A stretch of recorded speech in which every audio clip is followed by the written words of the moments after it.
Ravi and Kiran were the best of friends. They lived in a small village nestled between rolling hills.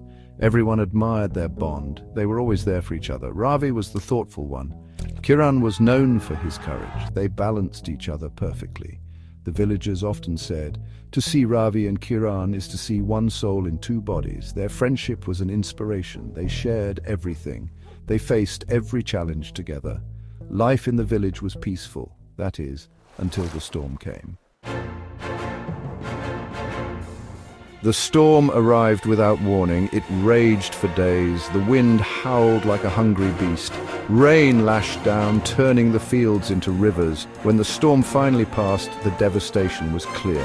The villagers gathered in the center of the village. Their faces were etched with worry. The crops were destroyed, food was scarce, fear hung heavy in the air. "We need supplies," the village elder announced. "But the road to the neighboring town is blocked."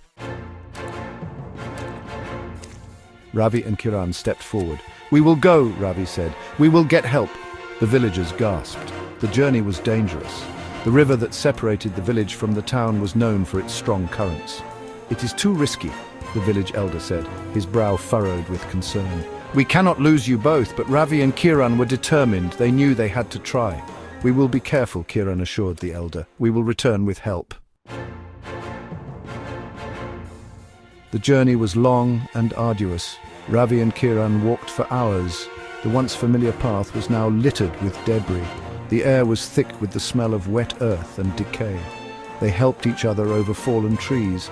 They encouraged each other when their spirits dwindled. Their friendship was tested like never before, but their resolve never wavered. They knew the village was counting on them. As they approached the river, their hearts sank. The current was even stronger than they had imagined. Section 5. The Bridge of Hope and Fear.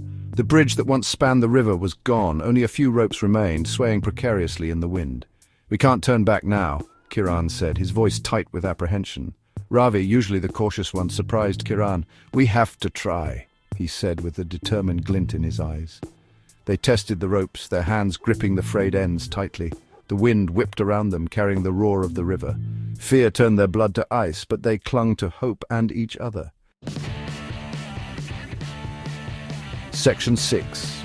Into the torrent. They started to cross, one careful step at a time. The ropes swayed violently, threatening to throw them into the raging water below. Halfway across, the unthinkable happened. One of the ropes snapped. They plunged into the icy water. The current was relentless. Ravi felt himself being pulled under. Just when he thought all was lost, he felt Kiran's hand grasp his. Section 7. A trust reforged. Kiran, with a strength born of desperation, pulled Ravi to safety on a small island in the middle of the river. They lay there gasping for breath, shaken to their core. "I should have listened to you," Ravi said, his voice filled with regret. Kiran placed a hand on Ravi's shoulder. "No," he said, "we needed both our courage and our caution. We need to trust each other's judgment." At that moment, they both realized something profound. True trust wasn't just about relying on each other's strengths. It was about respecting each other's opinions, even when they differed. Section 8. Homecoming. They managed to build a makeshift raft from debris on the island. Battered but unbroken, they reached the other side of the river. Their journey to the neighboring town was now clear. They returned to their village carrying much-needed supplies and a newfound understanding of their bond. The villagers cheered their return. They had faced their fears and emerged stronger. Their story became a legend, a testament to the power of friendship and trust. Section 9. Rebuilding together. Ravi and Kiran immediately joined the villagers in the task of rebuilding. They shared their experience, emphasizing the importance of communication and respect. The village, once on the brink of despair, was now filled with a renewed sense of hope. They worked side by side, their bond stronger than ever. They knew that no matter what challenges life threw their way, their friendship would see them through. They had faced the storm together and emerged stronger, their bond, like the village itself, rebuilt with understanding and trust.